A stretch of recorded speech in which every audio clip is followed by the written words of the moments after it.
Hello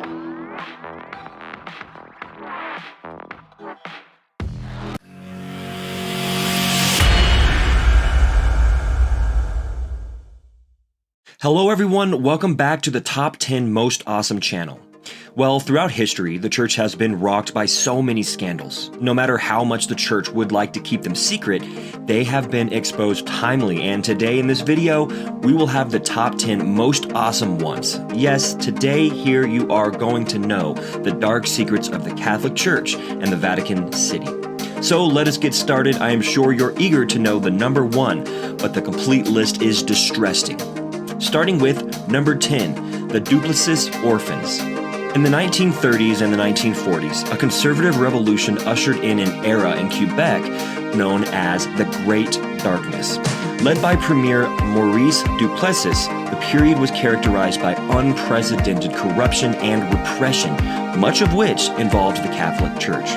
After Duplessis received the provincial church's support during his rise to power, he sought to repay the favor with a bizarre money-making scheme revolving around institutionalizing children.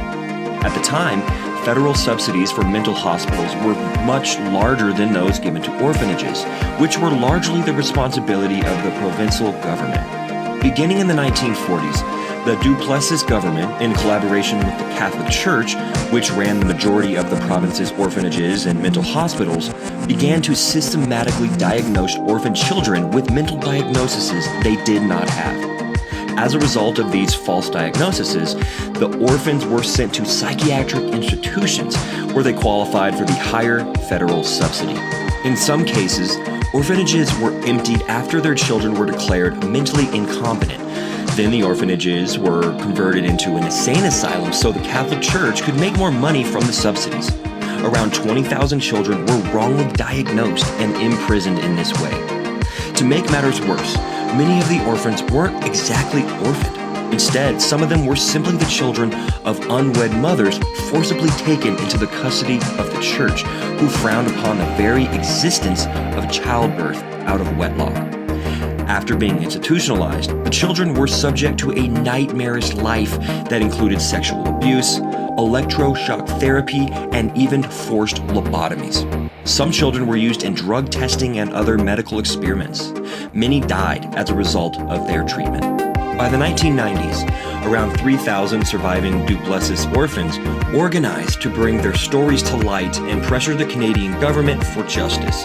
Though they were eventually granted a monetary settlement from the Quebec government, the Catholic Church has yet to apologize for its role in the scandal.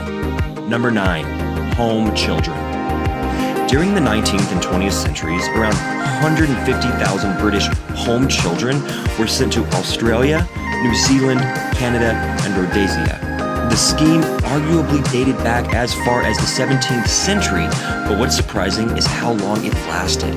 Between 1947 and 1967, as many as 10,000 children were shipped from the United Kingdom to Australia. Those behind the scheme had clear ideological intentions.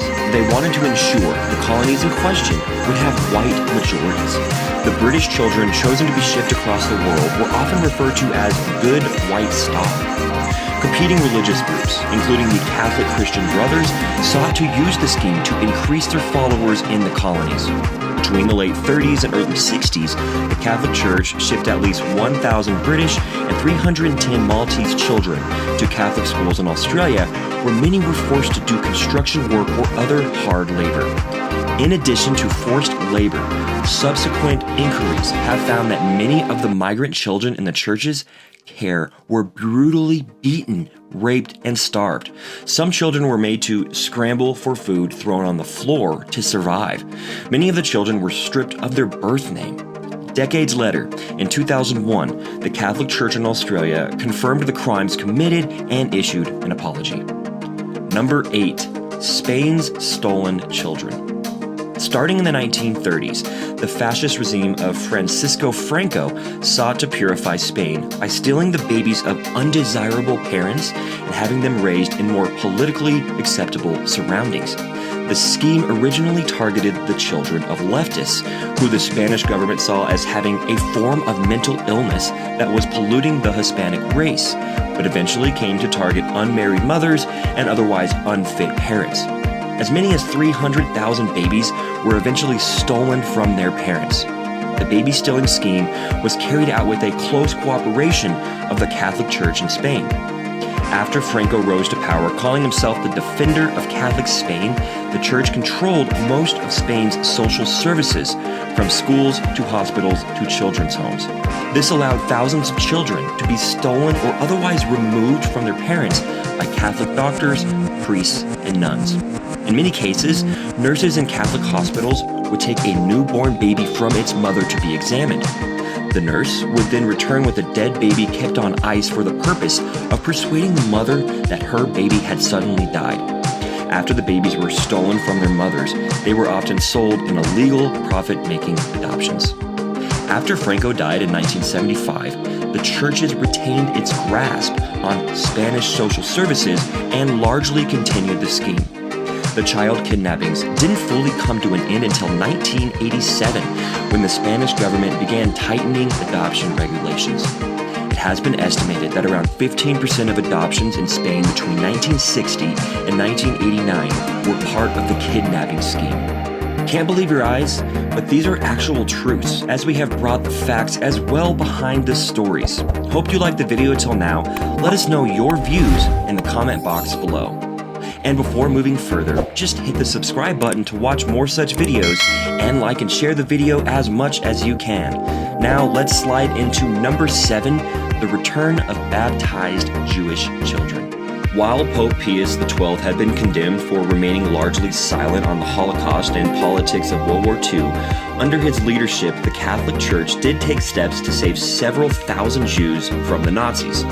Some Italian and Hungarian Jews were issued false baptism certificates and other documents identifying them as Catholics.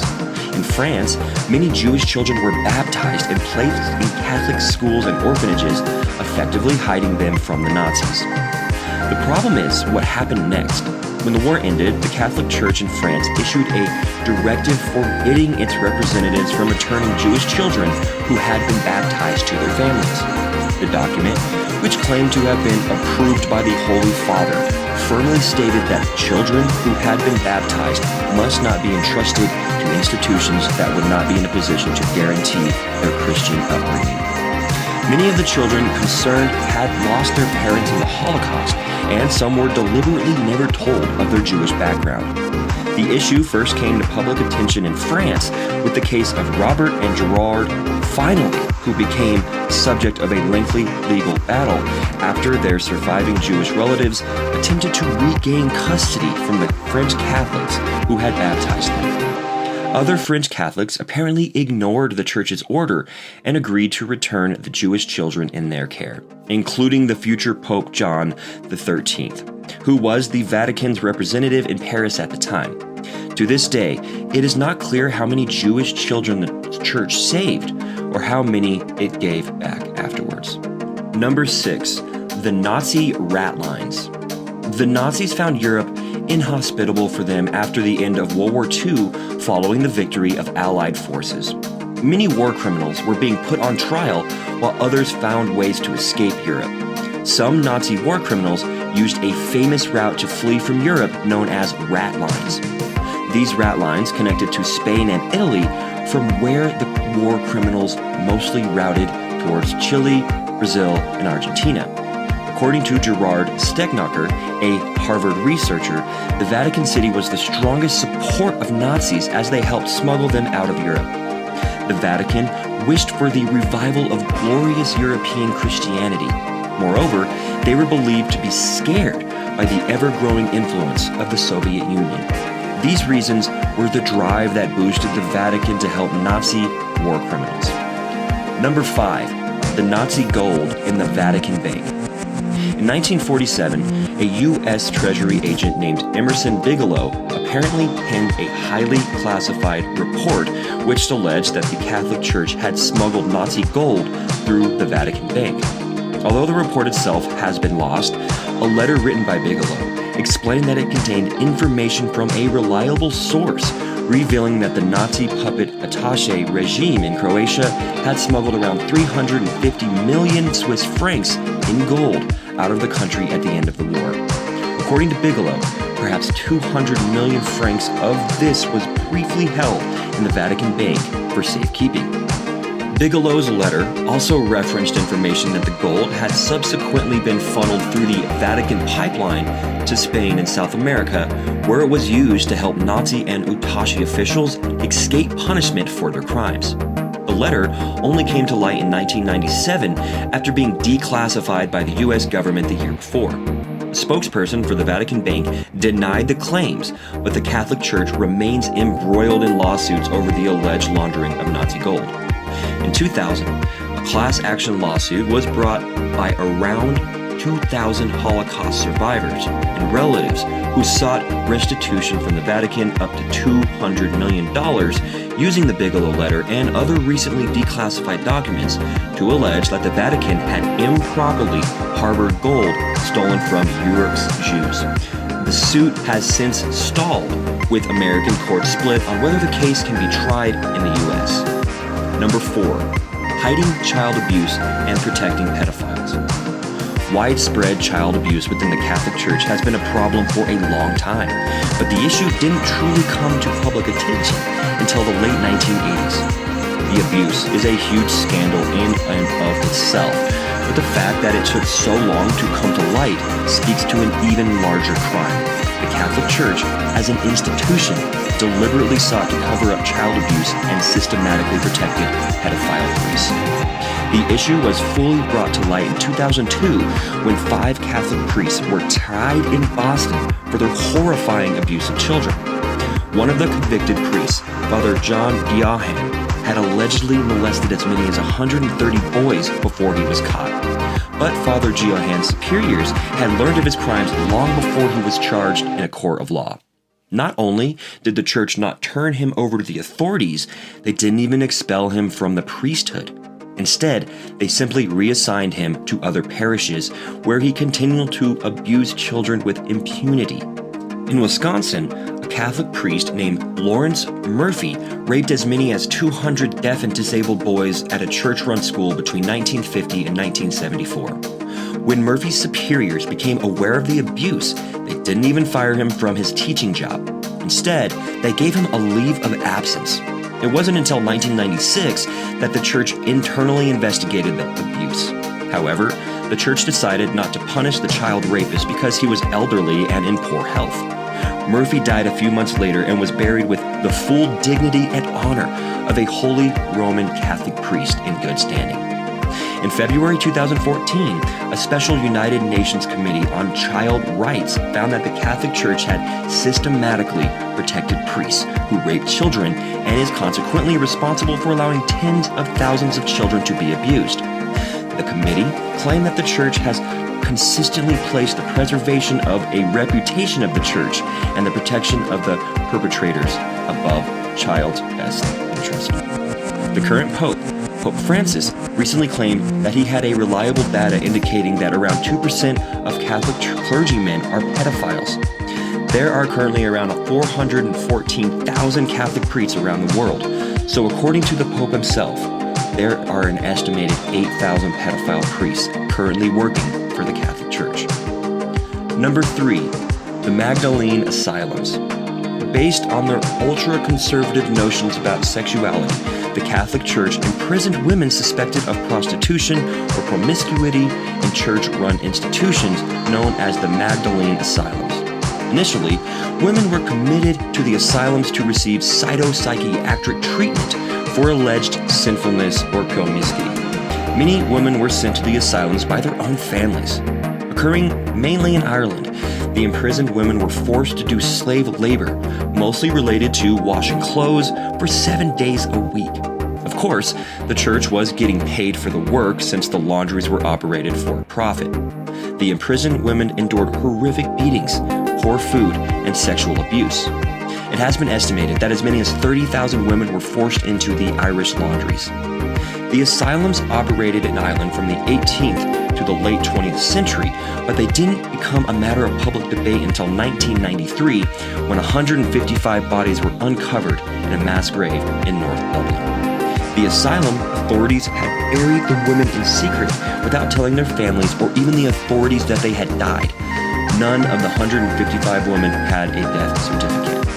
In 2013, Irish authorities agreed to pay at least $45 million in compensation to the survivors after the United Nations Committee Against Torture urged the government to make the situation right.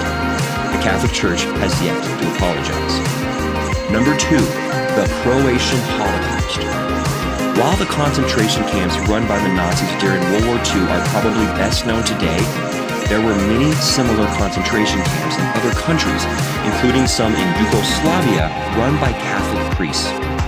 After the Axis powers occupied Yugoslavia in 1941, a new fascist government was formed called the Independent State of Croatia, which is considered to have been a Nazi puppet state. The new government was run by Ustashi, Croatia's version of the Nazis, headed by a dictator named Ante Pavelić. The Ustashi were defined by ultra-conservative Catholicism and racism. After Pavelić took power, the Catholic Archbishop Aloysius Stepinac held a banquet for the dictator, proclaiming him God's work at hand. Pavelić was also received by Pope Pius XII himself. 4 days before Pavelić met the Pope, the Ustashi had locked hundreds of Serbians inside an Orthodox church and burned it to the ground. Yugoslav diplomats warned the Pope of the atrocities and asked him not to meet with the fascist dictator, but Pope Pius II refused their request. Months later, an Ustashi leader suggested destroying Croatia's Serbian population by killing 1/3, expelling the other third, and assimilating the remaining third. Such genocidal ambitions soon became a horrifying reality. Concentration camps were set up across the country, including one of the largest camps in Europe as Jagenovac, where as many as 800,000 Serbs, Jews, Gypsies, and political descendants were killed. Croatian Catholic clergymen served as guards and even executioners in the camps. At Jasenovac camp, a former student priest named Petar Znica won a contest by slitting 1,350 throats in a single night. The slaughter wasn't contained in the camps either. The Ustashi would descend on villages with hatchets and knives. One attack in 1942 was led by a priest and may have killed as many as 2,300 Serbs. A survivor of the attack described how the Ustashi beheaded young children, then threw the decapitated heads at their horrified mothers, cut open the stomachs of pregnant women, and raped young girls as their horrified families watched. As all of this went on, Pavelić continued to exchange cordial telegrams with Pius XII. The Catholic press in Croatia published propaganda for the fascist regime. The Vatican never once spoke out against the massacres. After the war ended and Yugoslavia was liberated by communist partisans, Archbishop Stepinac was convicted of war crimes and sent to Lepoglava prison. However, the new Yugoslavian state later released him after pressure from the Vatican. Stepinac was later appointed a cardinal by Pius XII. In 1998, he was beaten by Pope John Paul II. Quickly hit the notification bell to watch more videos and get notified before moving to number 1, the home of dirty politics and disloyalty. His Holiness was a book that was rooted in Pope Benedict XVI's leaked secret papers. Published in 2012 and written by an Italian journalist, Gianluigi Nuzzi, secret papers of Pope Benedict were leaked to Nuzzi by the Pope's servant. This highlights the fact that the Vatican was a home of dirty politics and treachery. This scandal got public recognition by Vatileaks. This matter was taken into consideration and investigation took place which revealed that people outside of the Vatican City blackmailed gay dioceses because they broke their chastity vows secretly. It is believed that Pope Benedict resigned from the papacy because of the stress from these scandals. Even though the Vatican is considered to be one of the holiest places in the Christian world, a lot is not known by the majority. The secrets about the Vatican remain undercover unless they are researched properly. From helping out Nazis during World War II to having the highest crime rate and the number of sins, there is a lot about the Vatican City that people may not be familiar with. That is all for today, guys. Now to lighten up the mood, I suggest you go through our playlist of the top 10 most awesome mysterious videos. You enjoy the videos, and I will see you in the next one.